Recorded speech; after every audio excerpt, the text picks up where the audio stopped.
Ma ti sei mai chiesto chi è il patrono dei comici? Chi è il santo che la Chiesa ha messo a protezione dei comici e dei buffoni? Ah, io lo so, tu no? Allora ti racconto di lui. Partiamo, tuffati nel mio mondo.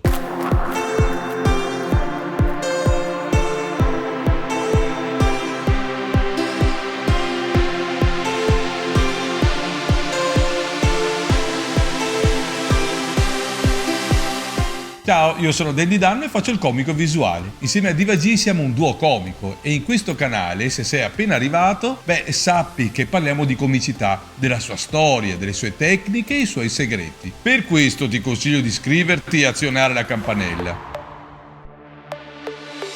Siamo inoltre gli organizzatori del Think Comedy Festival, sì, il famoso festival della comicità muta. Non lo conosci? Ah, allora poi ti aspettiamo qui. Ed eccoci qui pieni di curiosità. Chi è il santo patrono dei comici, dei clown e dei buffoni? San Don Bosco? No, lui è il patrono dei saltimbanco. San Ginesio? In parte, perché lui è anche protettore dei cuochi e dei comici, ma il cerchio è troppo largo. San Lorenzo? Sì, anche lui in parte, ma è molto indaffarato, ha un sacco di altri generi da proteggere. Oltre ai comici, protegge i macellai, i vetrai, i birrai, e insomma ha davvero un bel da fare. San Faustino e Giovita? No, loro sono protettori dei circhi e hanno troppi artisti da proteggere. Il patrono dei comici e dei clown è, preparati, San Maturino di Langres. Lo sapevi, vero? Ok, non è sicuramente il santo più famoso, ma almeno abbiamo qualcuno da rivolgerci quando siamo in difficoltà. No, non per imprecare, ma chiedere e farsi illuminare.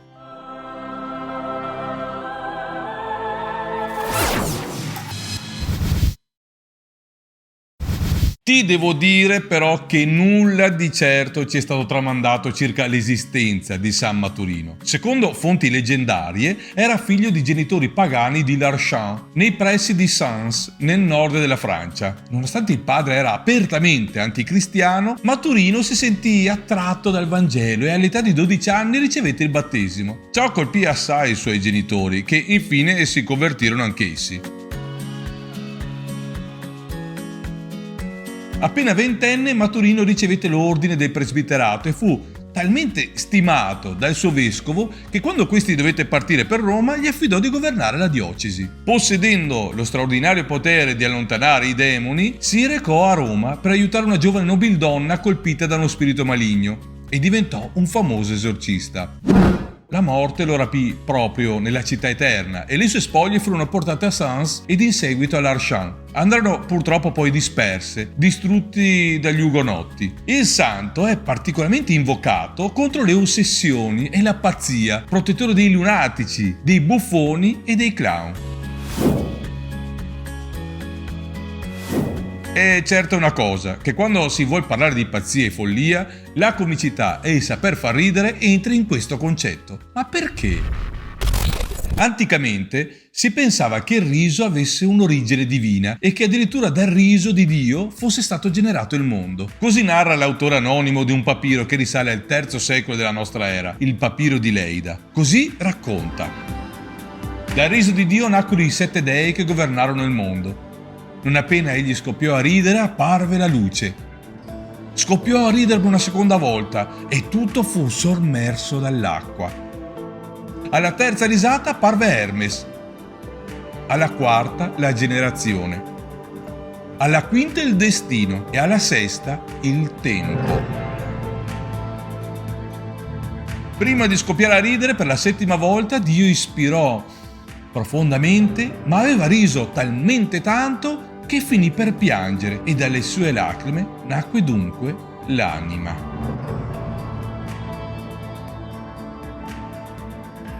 Che poesia! Questa è una bellissima idea che i nostri antichi davano alla creazione del tutto, rivolgendosi al ridere, all'arte della risata e alla comicità divina.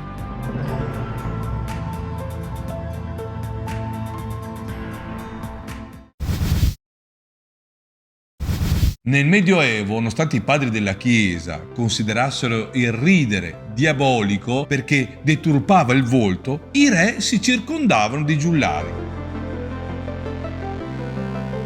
Non vorrei essere antipatico e blasfemo, ma sicuramente all'epoca la Chiesa indirizzava le persone al credo, alla fede, ma soprattutto alla serietà. Per fortuna oggi anche lei si è evoluta, ma ti rendi conto cosa voleva dire ridere all'epoca? Tutta un'altra cosa. Oggi il nostro idiota moderno è come il giullare di corte nel Medioevo. Ci mostra le cose come stanno, veramente, senza veli. Ci mostra la nostra debolezza umana. Eppure l'ilarità giova ai rapporti interpersonali. Lo ammetteva anche Aristotele. L'idea della risata e della sua arte chiamata comicità continua ad evolversi. Ti faccio un esempio lampante. Se guardiamo appena indietro, ci rendiamo conto che con l'avvento del sonoro e nel cinema, i comici visuali passano di moda e quasi scompaiono. Il pubblico si fa incantare dalla novità dell'attore, che finalmente parla e dà ritmo all'azione. Quindi si perde per sempre l'interesse verso il comico visuale e si fa strada il comico che parla, fa satira e che fa ironia. L'evoluzione. Lo stacco è qui. Sembra che il comico che parla sia più intelligente di coloro che lo circondano. Fa umorismo deridendo gli altri, mettendosi in una posizione di superiorità rispetto agli altri. Nell'epoca moderna si afferma la ragione e non vi è più spazio per la follia. Sembra che fallire non appartenga più all'uomo. Chi non sta alle regole imposte dalla ragione è fuori. Non è normale. La cosa che ci sfugge è che il comico fisico è un credulone, un ingenuo, ma distribuisce gioia autentica perché si autoderide, si toglie dalla maschera di uomo infallibile.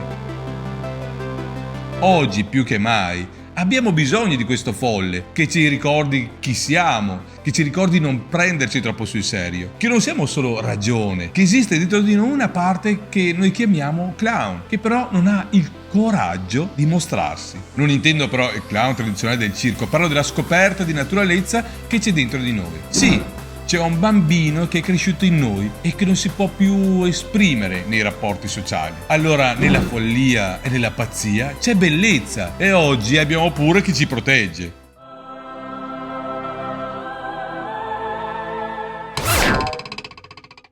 Se ti è piaciuto, lascia un like e ti aspetto al prossimo video.